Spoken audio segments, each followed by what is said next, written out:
It was a gloomy afternoon when it all began. The bell had just rung, signaling the end of another monotonous school day. Students chattered and shuffled in the hallways, their laughter echoing off the lockers. But that cheerful atmosphere shattered like glass when a hushed whisper raced through the crowd. "Did you see that? Look over there, by the entrance." A voice hissed urgently, and suddenly all eyes were drawn to a figure lurking near the school's front doors. A man, a complete stranger, stood there, shrouded in a dark coat, clutching something long and metallic in his hand. Fear spread like wildfire, igniting panic among the students and staff. Teachers herded their charges into classrooms, locking the doors with trembling hands. The hallway buzzed with frenzied voices as they tried to make sense of the situation. "Lockdown," someone shouted, and in an instant, the school was plunged into an eerie silence, broken only by the thudding of hearts. And then, the footsteps began. Faint at first, like whispers against the floor, but growing steadily louder. Every ear strained to catch the sound, every breath held in anticipation. The footsteps echoed down the corridor, rhythmic and deliberate, sending a shiver down every spine. Knock, knock, knock. A sharp rap on a classroom door pierced the air. The students inside huddled together, wide-eyed and trembling. The knock came again, louder this time, a relentless rhythm that seemed to tap into their deepest fears. Was it the man with the weapon? Was he coming for them? The minutes stretched into an eternity as they waited, hearts hammering in their chests. The footsteps continued, growing closer, the knocking intensifying. Panic escalated, despair loomed, and in those dark moments, every worst-case scenario seemed inevitable. As the footsteps drew nearer, the tension in the air grew almost palpable, like an invisible vice squeezing tighter and tighter around our collective throats. The knocking persisted, echoing through the hallway like a haunting refrain, each rap of knuckles against wood a sinister reminder of the threat that loomed just beyond those locked doors. Knock, knock, knock. The metallic bangs resonated through the hallway, a dissonant symphony of dread. And then, piercing the air, a sudden scream erupted from one of the classrooms. It was a cry of pure terror, a raw expression of the fear that gripped every soul in the building. The scream reverberated, bouncing off the walls, and then abruptly cut off, leaving an eerie silence in its wake. And just as the stillness settled, another sound emerged, a desperate thud against glass. Someone was trying to escape, to break free from the confines of the school. The window was the only hope, a way out from the nightmare that had woven its dark threads through the halls. The thuds continued, growing more frantic and frantic, each impact accompanied by the muffled sound of heavy breathing. Someone was willing to risk everything, even a dangerous leap, to escape the clutches of the unknown. It was a visceral reminder that when pushed to the brink, the human instinct for survival could drive us to the most extreme measures. Meanwhile, the footsteps pressed forward, their cadence unrelenting, like a predator stalking its prey. Shadows danced along the walls as the figure moved closer, a malevolent presence that seemed to taunt the very concept of safety. Hearts raced, each beat a drumming crescendo in a symphony of fear. Then, a new sound emerged, hesitant footsteps echoing down the corridor.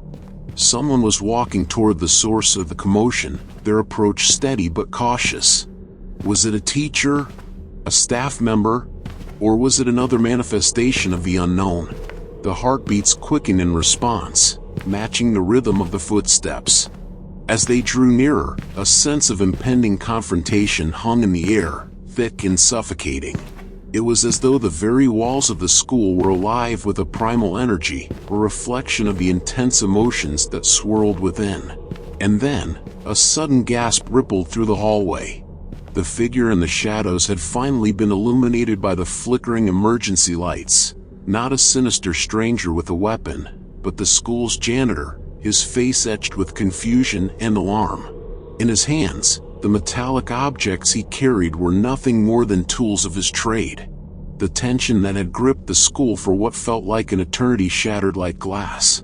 The fear, the panic, the suffocating dread, All of it faded into a collective exhale of relief. The one who had been feared was just a man doing his job, unaware of the chaos he had inadvertently caused. In the wake of this revelation, the school slowly returned to a semblance of normalcy. The lockdown was lifted, doors unlocked, and faces emerged from behind trembling hands. The experience had been a harrowing reminder that fear can cloud our judgment, turn strangers into monsters, and transform ordinary objects into tools of terror. And as the day faded into dusk, the students and staff found solace in their shared experience.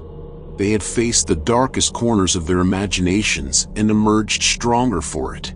The tale of the mistaken janitor would become a legend of its own, a reminder that even in the face of fear, understanding and compassion could mend the fractures that fear had caused.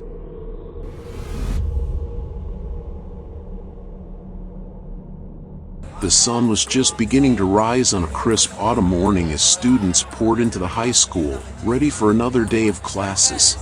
Among them was Alex, a senior known for his easygoing nature and friendly demeanor. The school was abuzz with activity, students chatting in the corridors and teachers greeting their charges. It seemed like any other day, until the unexpected changed everything. In the middle of second period, a sense of unease spread through the school like wildfire. Whispers darted from ear to ear, a contagious undercurrent of fear and uncertainty. Someone claimed to have seen a man lurking in the corridors, a man who seemed out of place and carried something that looked like a weapon. Panic flared, and before long, the intercom crackled to life, announcing a lockdown. Chaos ensued as students and teachers moved swiftly to secure their classrooms.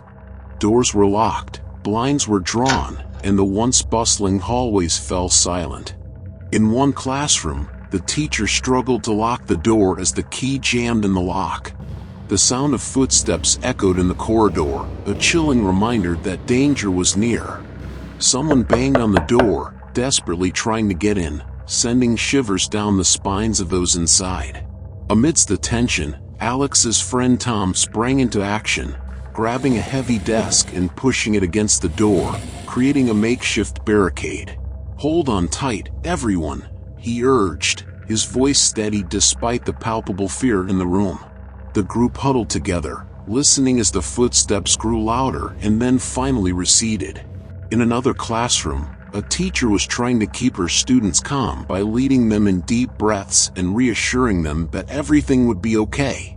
She locked eyes with Mark, a student who always seemed to have a plan, and silently nodded towards a heavy bookshelf. Mark nodded back and, with the help of his classmates, pushed the bookshelf in front of the door, adding an extra layer of security. Outside, the whispers in the corridor seemed to take on a life of their own, creating an eerie symphony of fear. As the minutes turned into an hour, the tension mounted, and the atmosphere inside the school became increasingly charged. But even in the midst of fear, acts of courage and camaraderie emerged. Students shared nervous smiles, whispered words of encouragement, and offered silent support to one another. As the school settled into an uneasy quiet, the intercom crackled to life again, this time with the principal's voice. The students strained to hear, their breath held in anticipation. The principal's reassuring words pierced through the fear, promising that the police were on the scene and that the situation was under control. The relief that washed over them was palpable, like a collective exhale after holding their breath for too long. Outside, police cars arrived with flashing lights, the sight providing a glimmer of hope that the nightmare would soon be over. The once chaotic school grounds were now transformed into a scene of focused activity as law enforcement personnel moved swiftly, their professionalism instilling a sense of security. Inside the school, the students and staff remained vigilant, waiting for the official announcement that it was safe to resume normal activities. As they clung to one another, united in their shared experience, they couldn't help but feel a newfound sense of strength and resilience. Through their actions, they had turned a frightening situation into a testament to the power of unity and the human spirit. As the minutes ticked by in the dimly lit classroom, tension hung heavy in the air. Mark's hands trembled slightly as he continued to press the desk against the door. The sound of footsteps grew louder outside the door, and panic gripped the students inside. Some were whispering nervously to each other, while others sat in silence, their eyes darting around the room. Suddenly, the intercom crackled to life again. "Attention, students and staff," the principal's voice announced. "We are currently in a lockdown situation. Please remain quiet and stay in your classrooms until further notice. The local authorities are on their way to handle the situation." Outside, the corridor seemed to grow eerily quiet, punctuated only by the occasional muffled sound of footsteps and whispers. As Mark strained to keep the desk in place, he noticed a window at the back of the room. It was small, but it might provide an escape route if necessary. He whispered to his classmates, instructing them to move away from the door and head to the back of the room. With a determined look, he approached the window, struggling to open it. The window creaked reluctantly, and a gust of cold air rushed in, sending a shiver down everyone's spine. Outside the window, the moonlight cast eerie shadows on the ground. Mark peered out cautiously, assessing the drop to the ground below. It was risky, but it might be their only chance to escape. He turned to his classmates and whispered instructions, urging them to lower themselves out of the window one by one. As they climbed out, the tension inside the room grew thicker. The footsteps and whispers in the corridor were still audible, and fear clung to them like a suffocating fog. Mark was the last one to climb out of the window, and he motioned for his classmates to move quietly towards the tree line, where they would be hidden from view. Once they were safely hidden in the darkness, Mark looked back at the school building. The corridor lights flickered ominously, and the whispers seemed to grow louder. But he knew they had made the right choice. Their escape might not have been graceful, but it was their only chance to avoid whatever danger lurked inside the school. Hours passed as they huddled together, waiting for the authorities to arrive and give them the all-clear. More sound of police sirens pierced the silence, growing louder and closer until they were right outside the school. The police quickly swept through the building, searching for any sign of the intruder. Mark and his classmates were brought to safety and reunited with their relieved families. As the sun began to rise, casting its warm light over the school, the tension slowly started to dissipate. In the aftermath, it was revealed that the initial report of a man with a weapon had been a false alarm. The man in question turned out to be the janitor, carrying his tools. The panic and chaos that had ensued were the result of a series of misunderstandings and heightened emotions. As the truth emerged, the school community began to breathe a collective sigh of relief. The lockdown had been terrifying, but it had also shown the strength and resilience of the students and staff. It was a reminder that in times of crisis, people could come together to support and protect each other. With a newfound sense of unity, the school returned to its routines, grateful for the safety and security that had been preserved. The incident would forever remain a haunting memory, a reminder of the importance of clear communication and the power of solidarity in the face of fear.